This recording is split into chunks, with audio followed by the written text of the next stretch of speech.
Each semester, the Kennedy Center chooses a book that we call our featured title. This is a book that we encourage affiliates of the Kennedy Center to engage with and think about. We design these books to be thought-provoking. We do not endorse them as the best book you should read this year, but we do believe that these are books that will be provocative in ways in which we can have productive conversations around issues that are extremely relevant to our current situation. And our book that we've chosen this semester certainly fits that bill. The book is by Anne Applebaum. If you haven't seen a copy of it, this is what the paperback version looks like. It's called Twilight of Democracy, The Seductive Lure of Authoritarianism. Anne Applebaum is a very well-known journalist. She is a regular contributor to The Atlantic. She's also been on the editorial board of the Washington Post and a regular contributor there. She's a historian, particularly a historian of Eastern Europe. She has thought about authoritarianism in many European contexts and Soviet contexts as well.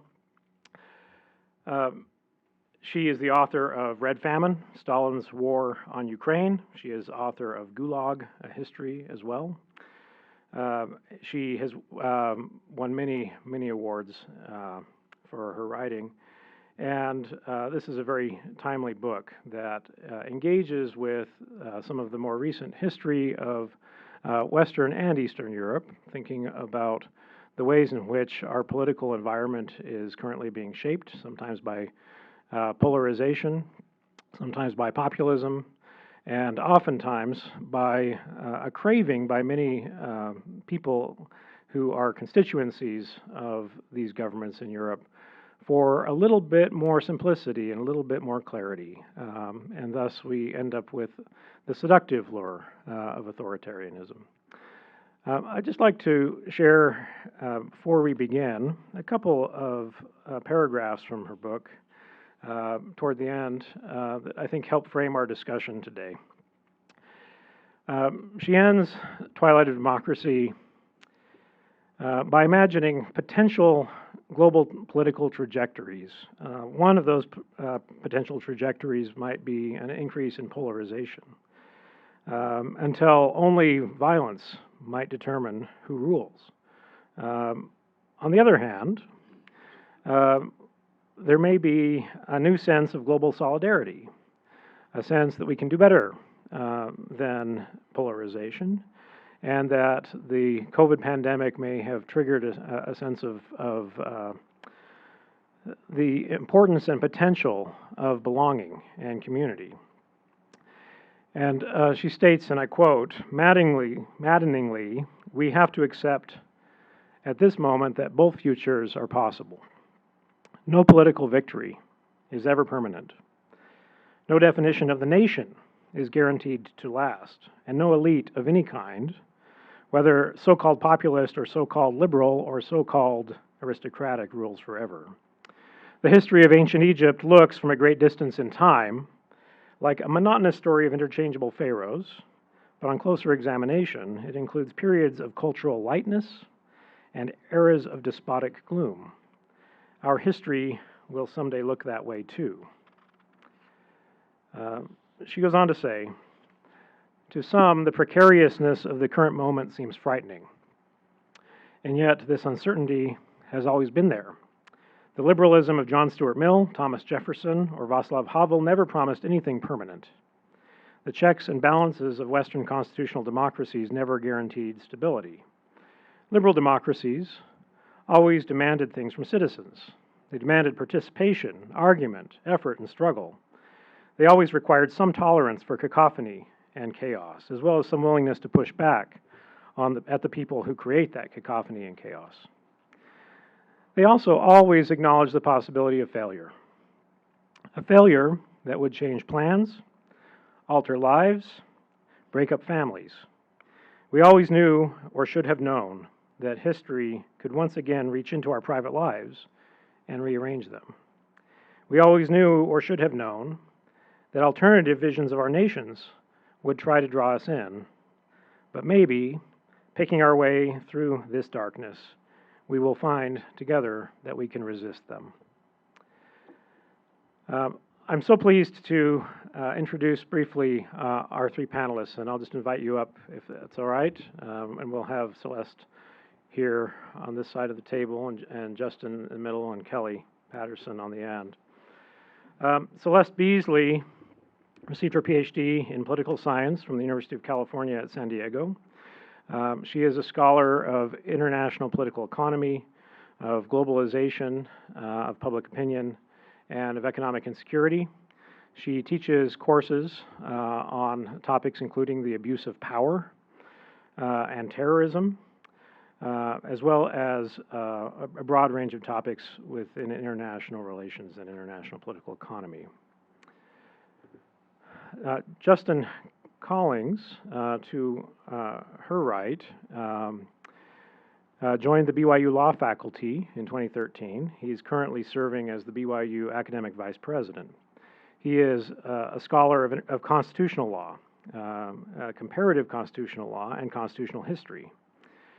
He's the author of two books, both published by Oxford University Press, Scales of Memory, Constitutional Justice and Historical Evil, as well as Democracy's Guardians, A History of the German Federal Constitutional Court.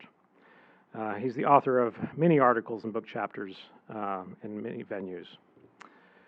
Kelly Patterson, who is seated to the right of me, on the far right, is professor of political science. He received his PhD from Columbia University. He is a former chair of the Department of Political Science. He's a former associate dean of the College of Family, Home, and Social Sciences.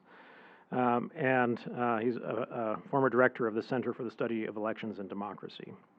He has a remarkable academic record focusing on questions including campaigns and elections, public opinion, and political parties, largely focused on the United States. We will hear from each of them briefly, at which point we will open it up for discussion. We will provide microphones for you if you have questions you'd like to ask and engage our panelists with, and we will end at 1 p.m. Please join me in welcoming our panelists today.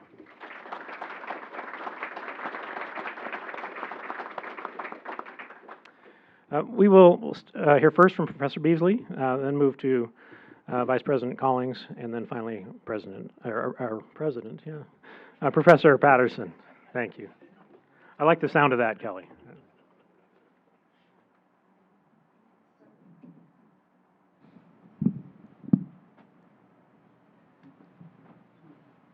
So Applebaum starts the book by talking about the cases of democratic backsliding that have sort of gone the furthest, at least in the sort of Western democratic context, which is Hungary and Poland. And in part because Poland is sort of very close to Applebaum. She's married to a Polish politician. She has lived in Poland for years and years. And so she contrasts sort of the period of the 1990s when Poland was just coming out of communist rule and was very much in favor of democracy, right? There was a lot of public opinion, a lot of hope around the promise of democracy and what it would be able to do for Poland.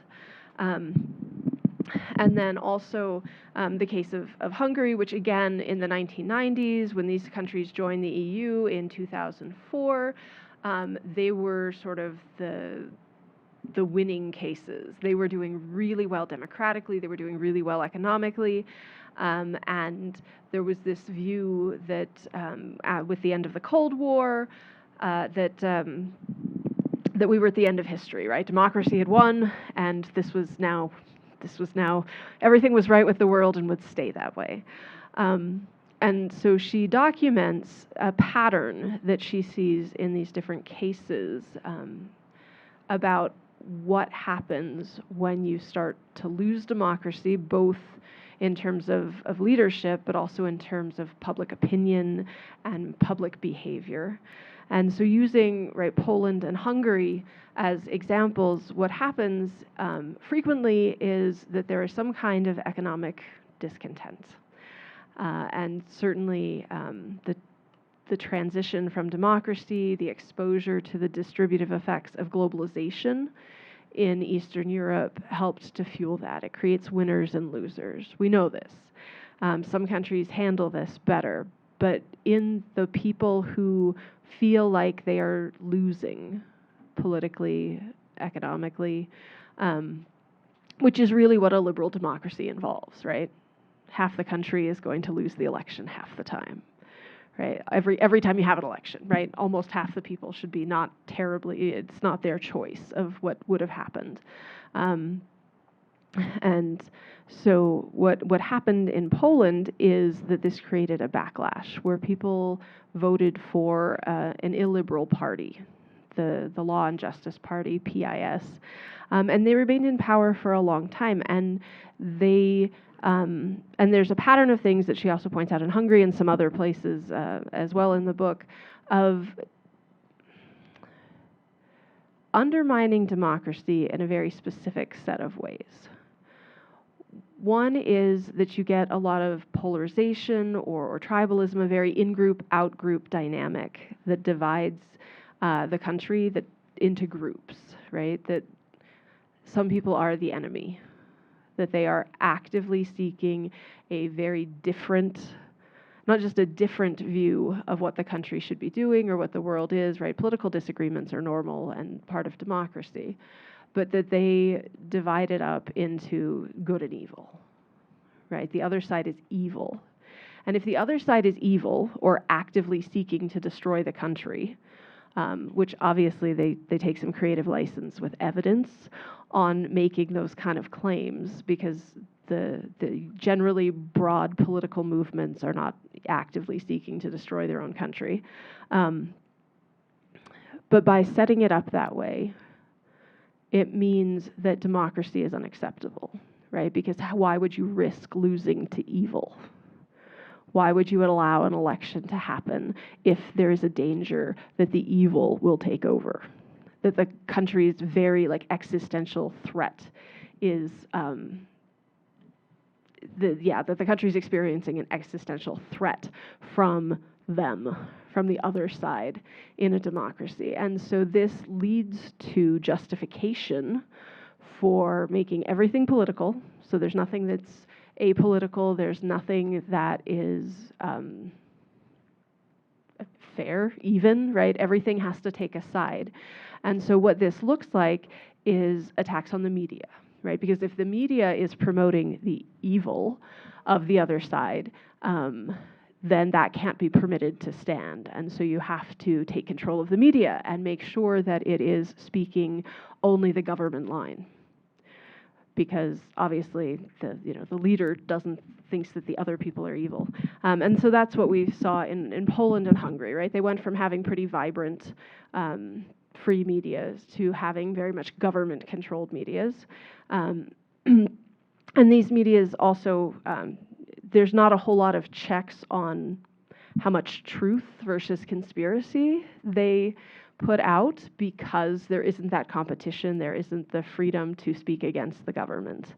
Another huge victim of this polarization, this view that nothing can be apolitical or fair or neutral, are the courts, right? Because the courts are, in a democracy, are supposed to adjudicate in that way. But if the courts are ruling against you, if the courts are saying, no, you cannot curtail speech in this way, you cannot curtail press freedom in this way, you cannot do this during an election, right? Those kind of things, then the court is in the way of achieving success for us and is on the side of evil, right, is allowing evil to have more sway in the society. And so the other thing that we see in these cases is concerted, distinct efforts to undermine the courts and to make sure that, that the one side prevails.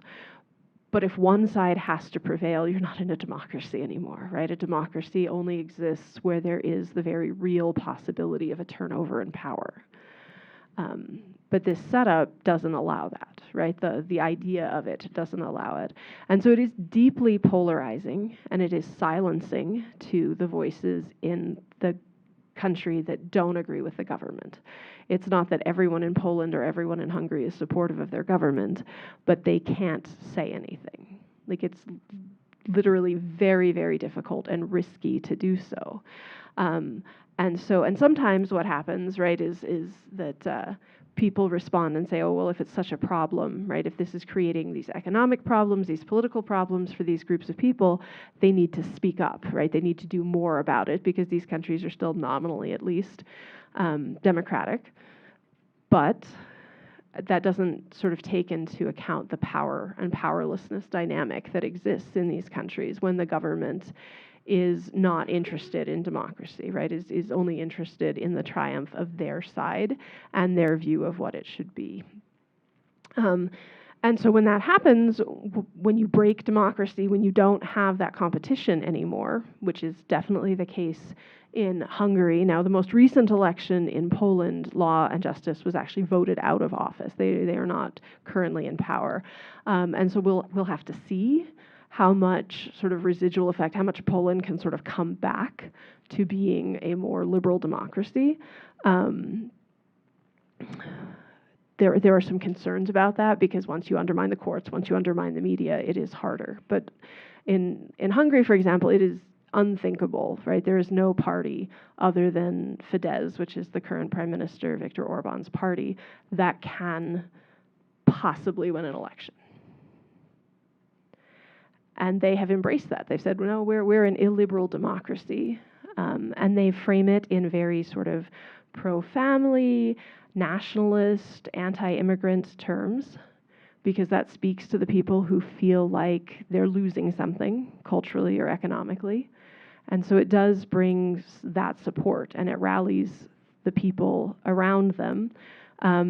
But it very much undermines the ability of anyone to deliberate, to talk about things, and to compromise. Because if the other side is evil, well, you can't compromise with evil. But compromise is an inherent part of democracy. It's an inherent part of the way that things have to work. And, you know, we think about the other party as, yes, it's the other party, it's the opposition. But once we've crossed the bridge that they've crossed to, that this is evil, that they are actively seeking to destroy the country based on conspiracy theories, then democracy is not it's not the rules of the game anymore.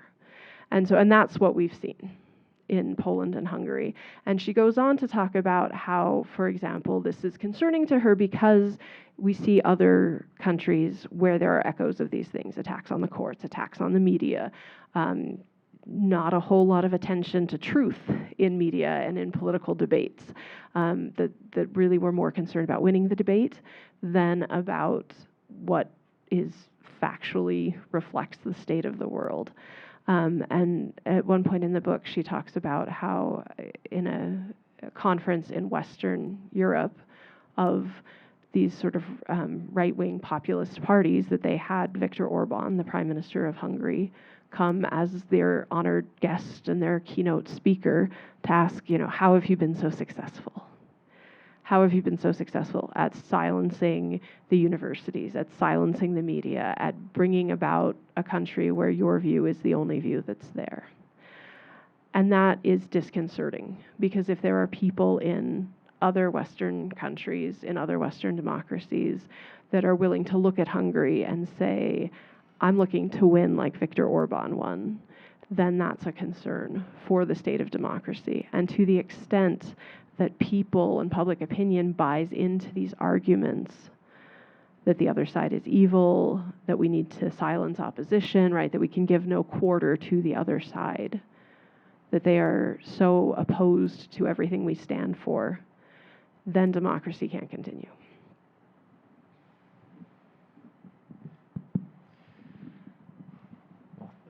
Thank you for those wonderful introductory remarks, and I'm grateful to the Kennedy Center both for putting on this event and just for the superb work that they do. I see it as essential to the mission of the university to keep us engaged and informed internationally, and I'm grateful that I was invited to be a part of the panel. I'm grateful for my fellow panelists who are willing to be on a panel with a full-time university administrator without fear of contiguous contamination.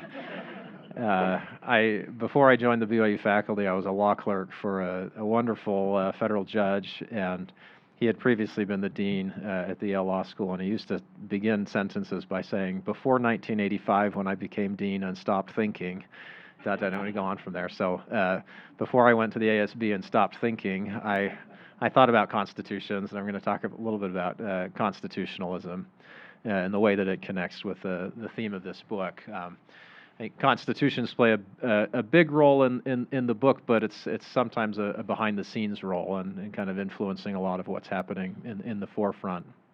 So I'm going to go back to the framing of the U.S. Constitution.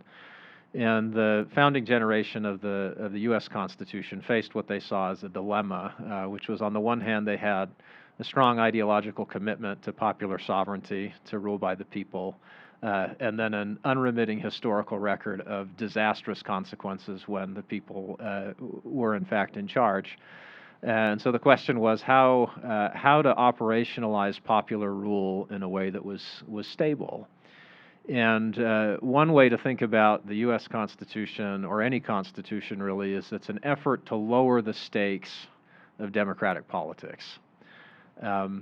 We do have a constitutional system that's based on popular rule, but you can never assume complete power in one election. You've got House elections every 2 years, and presidential elections every 4 years, and senatorial elections every 6 years. And so if you want to affect major change, you've got to win sustained elections. At least that's the system design. And James Madison wrote a famous essay in Federalist 10 talking about how the way to contain what he called the violence of faction, right? The tendency of groups who put their own interest ahead of the interest of the public is actually to have a large republic. And this ran contrary to the popular wisdom of the day. Montesquieu had said that republics need to be small. Everybody said that republics need to be small, except for David Hume, and a kind of throwaway line that Madison picked up, and he said, if you have a big republic, then there are going to be a lot of factions, and they'll neutralize each other.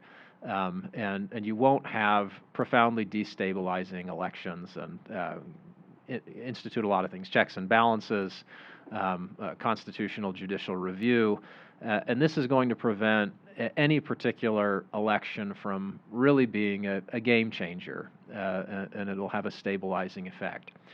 Unsurprisingly, those kinds of checks make people impatient. If you want big change quickly, you don't like checks and balances, and you don't like constitutional courts, and you don't like constitutional structures that slow you down significantly. The history of constitutionalism and constitutional judicial review comes in spurts. You had a couple of democratic written constitutions in the late 18th century, and a flurry over the course of the 19th century, most not enforced by constitutional courts. But you get two big waves in the 20th century, one after the Second World War, and one after the end of communism in Eastern Europe. And these two case studies, Hungary and Poland, both fall into that wave, and they had constitutional courts. In Hungary, the constitutional court was exuberant in its early going and somewhat aggressive. And part of what happened is that those constitutional courts rising around the world formed a community. They still do. They have meetings together. They have conferences. There's a conference every year at Yale of constitutional justices from around the world. And in some ways are influenced as much by each other as they are by the local politics of their state. It's possible that in these cases, these new neophyte courts maybe were too aggressive. Maybe they went a little too far. That's debatable. But they were very easy targets for a populist movement to say, we speak for the people. These are out-of-touch elites that are enforcing an ethic and a morality and a set of values that are not the values of the people, the real people. And therefore, we can act in various ways to neutralize them, and there's an account of that in the book, and Professor Beesley talked about that as well. The other factor that she also mentioned is polarization in its very nature raises the stakes of democratic politics. Every election comes to seem like an existential election. And if that's the case, then the commitment to abide by constitutional norms fades quickly. Why would we abide by these norms that are supposed to lower the stakes of democratic politics when we know that the stakes are colossal? We know that the stakes are existential. And there's a real temptation. The seductive lure of authoritarianism is to say, boy, we might nominally love the Constitution, but if it's going to allow those people to win, we just can't submit to it this time. And I just want to end with a favorite quote from I wrote a book about the German Constitutional Court, and so I got to quote a German at the end here. But there was a very influential justice on the German Constitutional Court in the 80s and 90s with the very imposing Teutonic name of Ernst Wolfgang Bückenförder.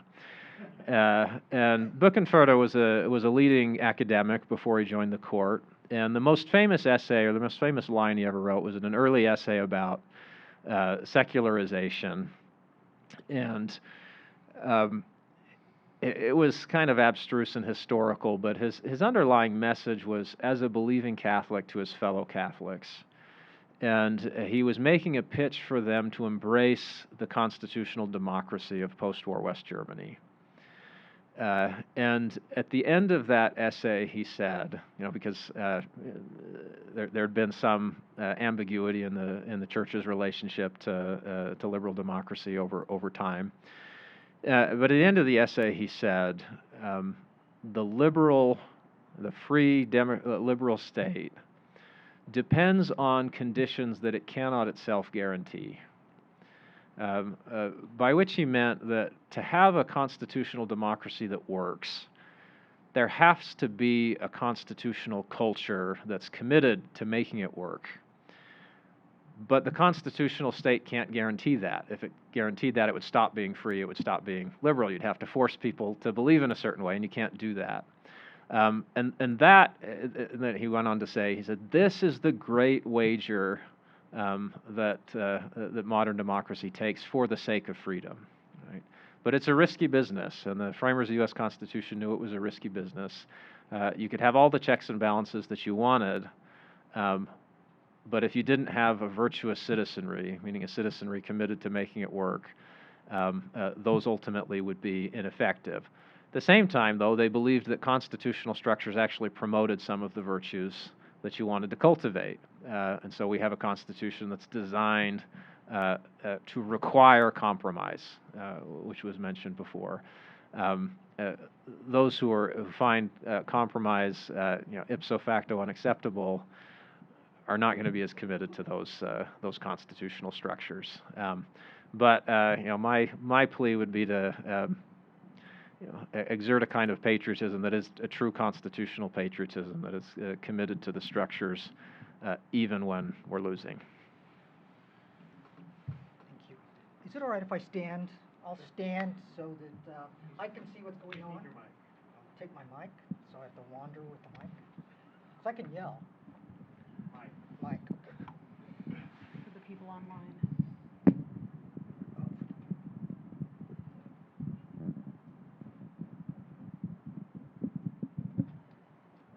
Okay, so I must have paid my colleague and member of the ASB because they set this up perfectly. I'm here to talk about American politics. We've talked about Poland, Hungary, Germany, and now we're going to talk about the country that's supposed to be exceptional. There's this term called American exceptionalism, and it sort of means that America's not subject to the same sort of rules and laws and currents of history that other countries are. And that's not the case. as we're going to see. I'm going to go through these slides very quickly so that we can have all sorts of time for discussion. But for me, the takeaway for an Americanist is this quote from Raphael Bardaghi: "We are entering into a period of time when politics is becoming something different. Politics is warfare by another means. We don't want to be killed. We have to survive. I think politics is now winner takes all." And this is what Celeste was referring to when she was talking about polarization. This is what Justin was referring to when he was talking about an existential threat. That the stakes are very high. And I'm going to show you some public opinion data from the United States that sort of exhibit, I think, some of these dynamics. So here is the favorability of former Presidents Trump and Biden. Neither person is very popular. You can barely get a third of the country to say that either that they have a favorability, that they favor one or the other individuals. This is support for authoritarianism in response to direction. And these are also broken down by country. So the current situation allows for breaking the rules, so that if the country gets off track, is it okay to break the rules? You have like almost 40% of the country saying it's okay.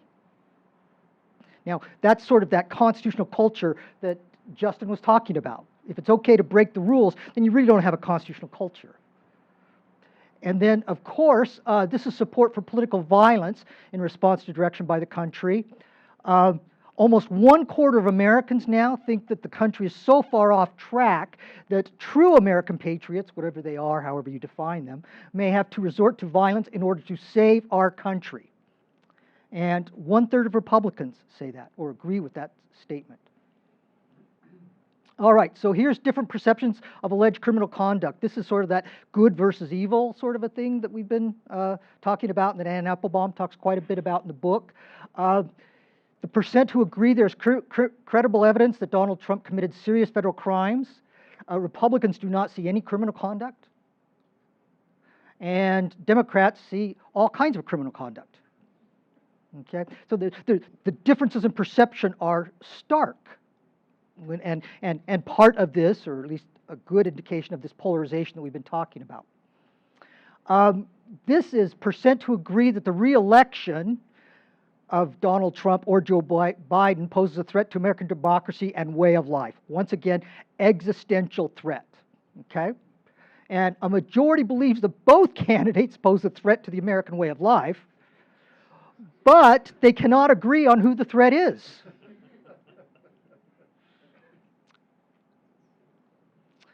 All right, so democracy is broken. Democracy is broken with re-election of Biden or Trump by party. A winners take all game, you bet.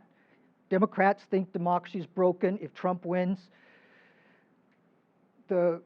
Just the opposite for the Republicans. The Republicans think democracy is broken if Joe Biden wins. Okay, so this is all like part of those opinion dynamics, those cultural dynamics that influence the way in which we think about how to solve our problems in a democracy that we've learned is sort of messy and requires compromise and the like. And so I just wanted to end with what I hope is a little bit of hope, and also because I knew that Justin would be here and he'd probably tell people back in the ASB that we quote the general authorities in these talks. But it says right here, this is from the First Presidency statement, June 1st, 2023, merely voting a straight ticket or voting based on tradition without careful study of candidates and their positions on important issues is a threat to democracy and inconsistent with revealed standards. So a threat to democracy, which is essentially what we're talking about today and what our leaders are encouraging us to think about with regard to our democratic culture. So with that, thank you.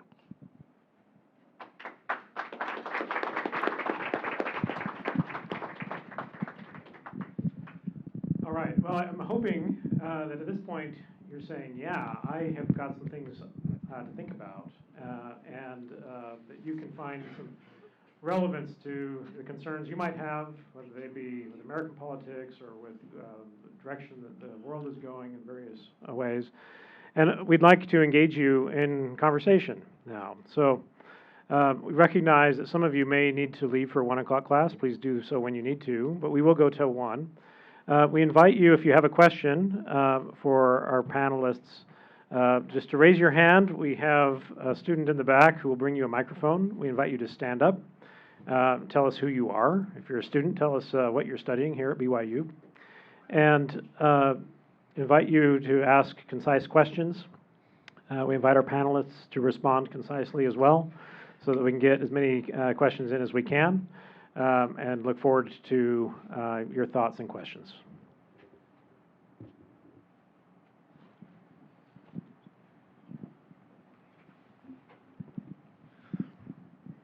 I just say my name, is that right? Okay. Jacob Levitt, I'm studying computer science.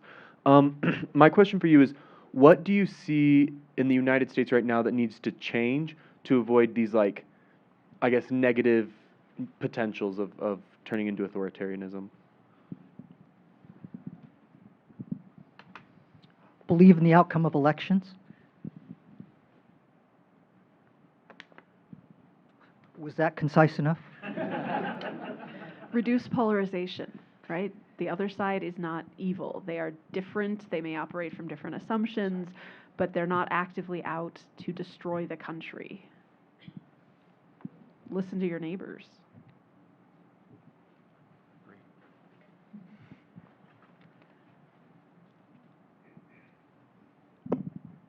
Hi, I'm Lily Knudsen. I'm a media arts student. You talked about media being controlled by government in authoritarian places. Is that something we're seeing mirrored here? And if so, how do you think that's happening in America? I wouldn't say that it's happening the same way. We aren't seeing like increased consolidation of state control of the media, which is what happened in Poland and Hungary.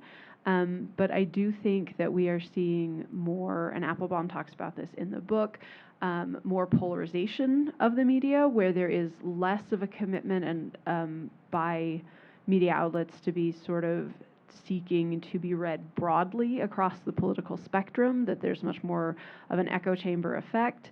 And when you have that, then the media doesn't function in the same way that it's designed to in a democracy, ideally, right? In terms of making sure everyone has the same information, right? People can have different opinions, but when they have different facts and different information, then that creates problems for democratic discourse.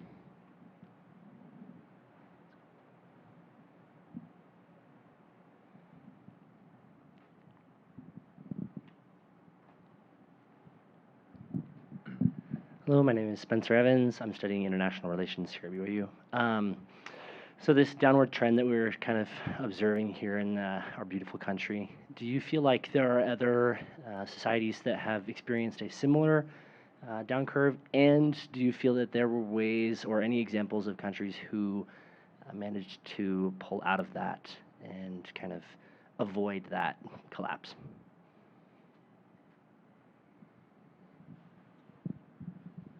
Well, I think the negative examples are a little easier to find. If you think of the history of the 20th, the political history of the 20th century writ large, you see one example after another of a place where polarization went all the way down, and the result was either kind of a civil war or the total victory of one side. So. Plenty of admonitory cases we can look to. I'll see if my fellow panelists have some more cheerier news. Not really. It's a difficult process to reverse, especially when they've started to undermine like the constitutional institutions and things. Yeah, Sorry? Yeah, institutions are fragile, and once they've been broken, it's really hard to put them back together again. And the founding generation knew that better than anybody else. And was quite concerned about sort of the culture that would have to sustain these different institutions, and ultimately left it up to this marvelous word, the virtue of the American people. And we don't talk about that as much anymore as I think we should. I guess the follow-up question to that would be, do you feel that the collective improvement of individuals would reverse that? Do you feel like kind of the opposite of what we're doing in this polarization of individuals against each other, the voting that we're doing, do you feel like we just reverse those decisions, those everyday small things? Is that perhaps the best way to avoid that? I mean, it certainly makes a difference, and it's what we can do, right? Individually, most of us aren't in a position to repair an institution, but part of the challenge with polarization is not just that it's intense, but that its scope is such that it affects domains of life where it really shouldn't. I mean, there's not a real difference for Democrats and Republicans to eat at different restaurants, to shop at different stores, but that's the kind of, to live in different neighborhoods, but that's the kind of sorting that we see. And to the extent that a lot of people start to go beyond those barriers, yes, that's helpful, right? I mean, it's helpful to all the people that are involved, and if you get a broad enough scale of that, I think it can make a difference.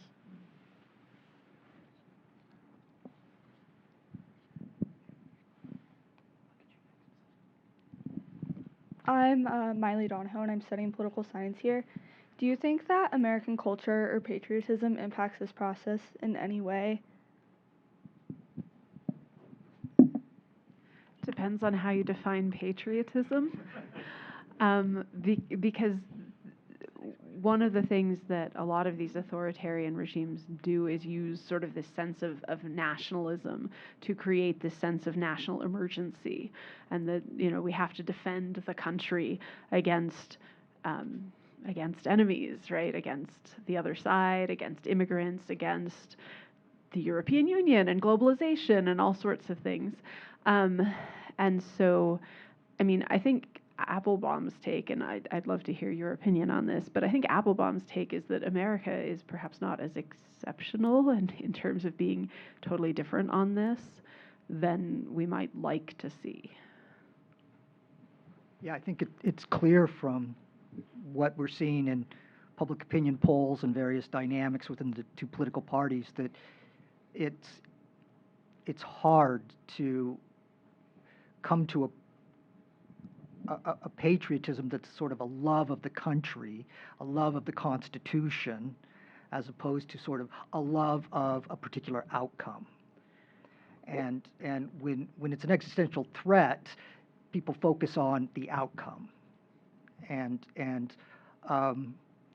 what we really have going for us, or at least we've had going for us all this time, is that there were all these norms, both formal and informal, that we never called into question, that made it possible for us to sort of rally around together as a larger country. But those have been destroyed piecemeal over the last 2 decades. And so we're where we are at now, I think. But it depends on sort of the object of your affection.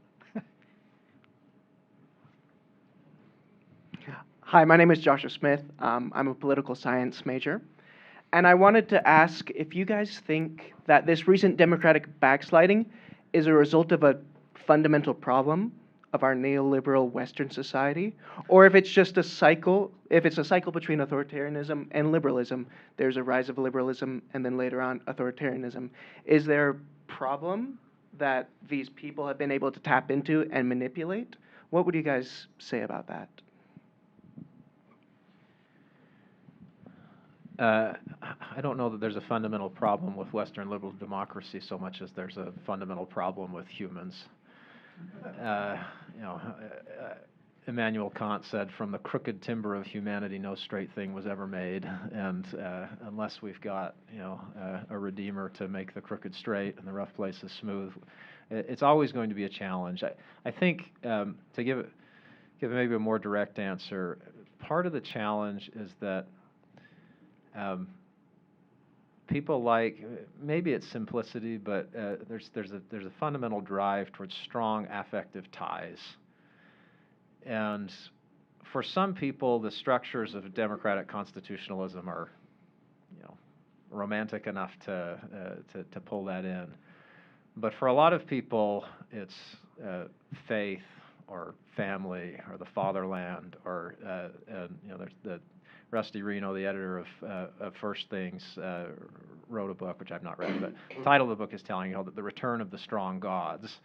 And I think that there's just a strong push for that. And the idea of a pluralism where we say the state, with its coercive power, isn't going to decide the ultimate questions, is hard for some who are pretty sure they know the answers to the ultimate questions, right? But the principle behind pluralist constitutionalism is to say, look, I think I know the answers to the ultimate questions, but if you don't agree, that's okay. All right, we're still going to live in the same society. We can go to the same schools. We can eat at the same restaurants. But I think that's the fundamental challenge. Is I think that there are other affective ties that are proving to be a little bit stronger than ties toward constitutional democracy. And leaders and interests can prey on that, and do prey on that. And the extent to which they do matters. And so not every leader would do it to the same extent, but some leaders will push it beyond what would have been considered reasonable, given what the founding fathers were hoping for with regard to the sorts of leaders. And so it's quite possible to. They talked a lot about demagogues, and when they talked about demagogues, they meant people who did this. At the risk of violating conciseness, you ask if we're just going back and forth, like if it's a cycle, and I think that if you just had sort of a society without people who had vested interests in pushing polarization and in trying to win power and things like that, then sure, society might sort of cycle back and forth within reasonable bounds of being more liberal, more authoritarian, those kind of things. But the fact of the matter is there are people with vested interests to pull it more. Like when society starts to go this way, it doesn't stop because you get people in power. Once they get in power, people like Viktor Orban, right, who dismantle the courts, who take over the media, which stops any kind of corrective, which would pull the cycle back. My name is Dustin Nixon. I'm a political science major. I have a class of 5 minutes. I had one question. Obviously not when used in authoritarian regimes or propaganda, but do you think that nationalism is ultimately healthy for any nation, or do you think it's unhealthy? Again, this is one of those, it depends on what you mean by nationalism. I mean, insofar as nationalism is of the chest thumping, bellicose, our country at the expense of other countries sort, I don't think it's healthy. If there were a version that said, the comment on patriotism, I thought of a quote that I've heard President Oaks use from Adlai Stevenson, who was a twice unsuccessful presidential candidate in the 50s, but he defined patriotism as the steady and tranquil dedication of a lifetime. And if you had a nationalism that meant a civic virtue that was devoted to strengthening the nation over time in the long run, I think that could be healthy, but I think by definition, the way we use nationalism today, it's more of the emotive, us versus them, friend versus enemy sort. So that brand of nationalism, I think, is always going to be problematic.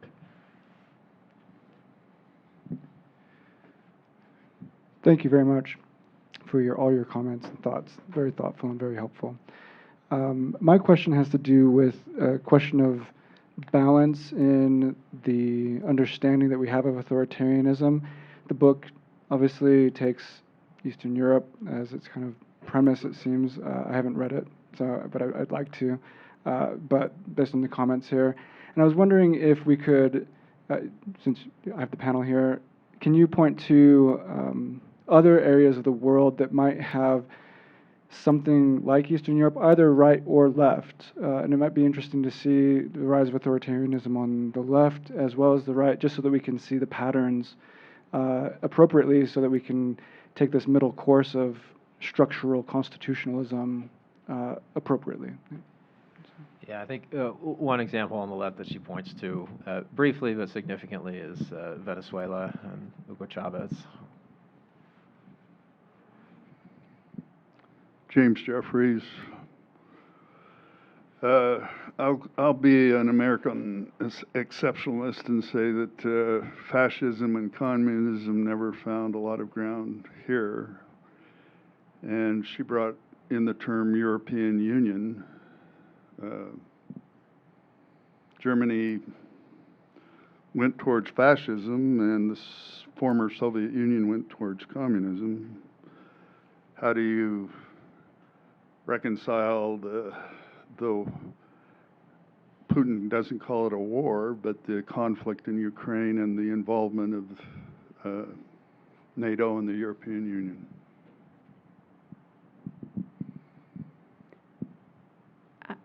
So reconcile it with what? Sorry, I just want to clarify the question. The United States and the European Union. Oh, the relationship between the United States and the European Union? Hungary and Poland. Oh, okay. So Hungary and Poland are, most of the European Union is not terribly happy with them, but they don't have a mechanism to sort of punish them because they were admitted to the European Union, and the European Union is sort of set up, the treaties are set up on the idea that sort of liberal democracy was the end of history, and that if you achieved the level of liberal democracy required to join the European Union, that you weren't going to go back, and that has been a problem for the European Union as Poland and Hungary have been backsliding. Now, thus far, they have been, Hungary in particular. Poland sort of has enough historical nationalism that's anti-Russian for good reason, that Poland hasn't, and enough of a, Poland views Russia as enough of an existential threat to themselves that they haven't blocked any kind of aid to Ukraine. Hungary has been a little bit more reluctant in providing aid to Ukraine, but thus far, at least, they haven't actually blocked EU measures, right? The United States is the one that's not, right? EU recently passed a new aid package for Ukraine. The United States is deciding whether they will do that as well. But, it certainly shows up in intra-EU politics. But yeah.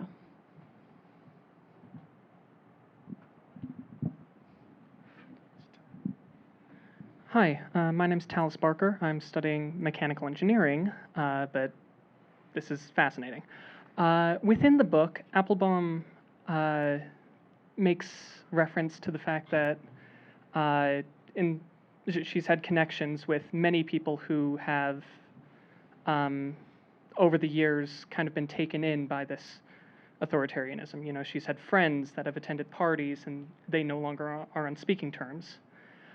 I'm just kind of wanting to build off of that a little bit. How should we broach this topic with people that we love, people that we care about, our friends and our family that are kind of taken in by this slide towards authoritarianism within America? You know, how do you broach a topic when people refuse to even recognize that there's an issue? You know, within the book, Applebaum ends up just kind of giving up on a lot of these people, that she reaches out and they both leave unhappy and they don't speak to each other anymore, and there's no communication anymore. Yeah, this is a great book for throwing old friends under the bus. I would read President Nelson's message, "Peacemakers Needed," and do my very best to follow his counsel in those interactions. I can't do any better than he did in that talk.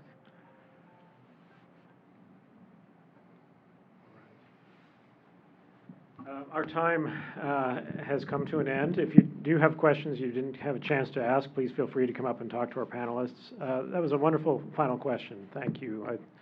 There's a very human dimension to the way in which we interact with our institutions and the way we participate in our political systems together and try to build community together. And I hope that you will recognize that we are, in some ways, in a unique time. This is a really, really important time where political choices matter a great deal in terms of whether or not we will be able to preserve institutions or cast them aside. And in other respects, taking a global view, I think it's also important to recognize that there are many, many countries around the world that have encountered the kinds of things that we're encountering now. And sometimes it turns out all right. But it requires a great deal of vigilance and a great deal of commitment to the collective process and to building bridges, as we said at the end. Please join me in giving our panelists one more round of applause.